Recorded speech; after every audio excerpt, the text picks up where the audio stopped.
Monsieur le Premier ministre, Mesdames, Messieurs les membres du gouvernement, Mesdames, Messieurs les honorables députés.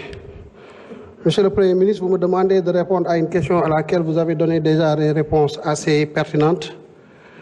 Et vous avez même donné un bonus à la représentation nationale en faisant le départ entre ce qui pourrait être considéré comme de l'ingénierie budgétaire qui permet à partir de la rationalisation budgétaire de dégager des marges de manœuvre à orienter vers d'autres secteurs stratégiques. Donc cette question est très bien déjà répondue. Nous allons juste essayer d'apporter quelques autres éléments puisqu'il y a une composante de la question à laquelle il faut aussi renforcer du point de vue des autres aspects de l'ingénierie budgétaire. La question en tant que telle, c'est comment le gouvernement compte s'y prendre pour maîtriser la dette et réaliser en même temps les projets. Je ne reviendrai pas donc sur les arguments donnés par le Premier ministre pour ce qui concerne la rationalisation des dépenses. Je m'en vais juste m'appesantir sur deux autres aspects du corpus budgétaire, à savoir les recettes et le financement.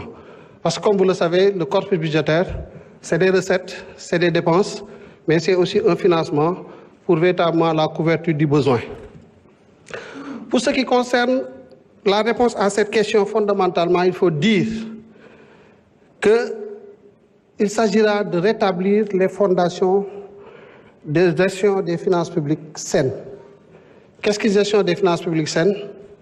C'est qu'il faut, pour avoir des finances publiques viables, travailler sur les recettes budgétaires. Et nous avons un vaste programme, comme je l'ai dit tantôt, à des occasions, ici à l'Assemblée nationale, à l'occasion de la conférence de presse du 13 février à la suite de la publication du rapport de la Cour des comptes. Il faut un programme pour réformer nos recettes budgétaires parce qu'un budget, c'est d'abord des moyens. Il faut des moyens avant de penser dépenses. Donc la primauté de la ressource sur la dépense. Et qu'est-ce que nous comptons faire? Il y a 5 mesures emblématiques qu'il faut énumérer. C'est la réforme du Code général des impôts, je l'ai dit tout à l'heure, et cette réforme du Code général des impôts devrait nous permettre d'arriver à une fiscalisation des secteurs à fort potentiel économique. Il s'agit du foncier, il y a des choses à faire pour mailler davantage le foncier et essayer d'en tirer le maximum de recettes pour notre budget. Il y a des secteurs névralgiques pour l'économie, le secteur du numérique, parce que je disais tantôt effectivement que le Code général des impôts que nous connaissons est une succession de réformes des codes des années 80. C'est-à-dire que nous fiscalisons une économie de 1980, alors que 80 et 2025, il y a beaucoup d'eau qui a coulé sous les ponts, et il faut nécessairement que l'on mette à jour notre Code général des impôts, qu'on le mette à face à nos réalités économiques. C'est de cela qu'il s'agit dans le cadre de la réforme du Code général des impôts. Ce n'est pas tout, il faut de la digitalisation. J'ai parlé aussi de l'interopérabilité des systèmes. Parce que voilà une économie qui est constituée à hauteur de 97%. Certes, la statistique a évolué, mais il faut dire que les dernières statistiques que nous avons sur le secteur informel faisaient état de 97% sur l'économie réelle. Qu'est-ce qu'il faut? Il faut, à travers des dispositifs d'interopérabilité entre le système informatique de la douane, du trésor, du budget, des impôts, qu'on arrive à neutraliser cette informalité. Comment? Je vais donner un exemple un peu précis pour permettre d'appréhender un peu la réalité.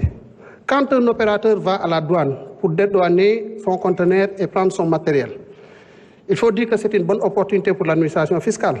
Parce qu'ici, il s'agit du réel. Il s'agit d'un matériel qui va franchir les frontières et celui qui vient récupérer ce matériel-là, il est connu.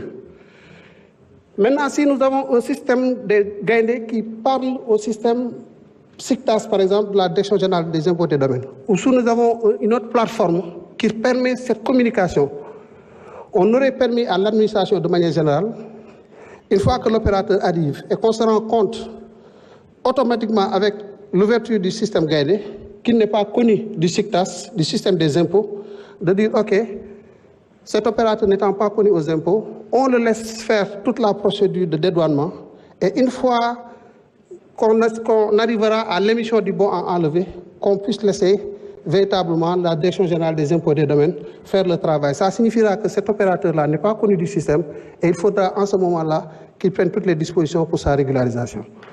Voilà ce qu'il s'agit de faire de ce point de vue-là. Le code des douanes, il faudra aussi le réformer parce qu'il est devenu anachronique dans ses méthodes et plus véritablement même dans son contrôle des régimes suspensifs. Il y a beaucoup de choses à revoir et nous nous engageons à le faire véritablement dans le cadre des réformes. Voilà pour l'essentiel ce que nous entendons faire. La facturation électronique, d'autres initiatives et les services sont à pied d'œuvre parce que le Premier ministre a déjà donné toutes les orientations avec une lettre de mission très claire, nette et précise adressée au ministre des Finances qu'il a répercutée aux administrations pour dérouler. La seule innovation à partir de ce moment, c'est que nous autorisons l'administration fiscale et l'administration douanière à travailler avec les acteurs des différents services pour pouvoir traduire cette réforme-là en actes concrets. La dernière étape de ce processus-là, c'est le financement. Et pour le financement, qu'est-ce qu'il s'agira de faire? Il y a des ressources concessionnelles qui sont sur le marché. Il faudra qu'on travaille à capter ces ressources concessionnelles-là. Comment? Mais en ayant un comité de sélection qui a été mis en place depuis 2024, qui soit le plus pertinent possible, qui fasse le travail de la façon la plus correcte pour permettre au ministère des Finances et au ministère de l'Économie, des Plans et de la Coopération d'avoir des projets bancables sur le plan économique et de le présenter aux partenaires techniques et financiers.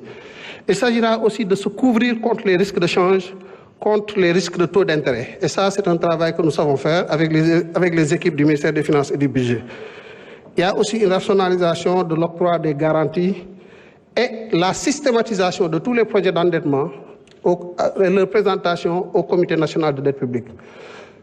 Voilà donc pour dellu si ci olof daanaka Premier ministre tontu woon na ci question bi dama ciy ñambaas tuuti rek li ma ciy ñambaas mooy ci wàllu recette xaalis mooy yor budget ñun ñëpp suñ kër yi xaalis mooy tax ñu mën koo doxal da ngay am xaalis ba pare nga ne fan laa koy dugal donc li ñu waajal ci côté boobu mooy impôt douane trésor dañ leen di dooleel jumtukaay yi ñuy liggéeyee muy seen code des impôts wala code des douanes ñu réformer ko ba méngale ko ci situation économique bu réew mi loolu liggéey bu am solo loo xam ne ñu ngi ci te buñ ko noppee boole ko ak digitalisation mooy xarala yi am ci àdduna bi ci wàllu te ñu koy jëfandikoo impôt douane trésor ñu fexe ba ñuy waxtaan ba képp koo xamante ni dem nga douane di dédouaner ñu mën a xam ba xam yaa ngi impôt ba xam am nga paiement booy xaar trésor wala ba xam am nga marché bu nekk direction générale du budget bu leelu weesoo nag ci wàllu financement bi am na liggéey boo xam ne tamit moom war a accompagner pour ñu gën a maîtriser suñu dette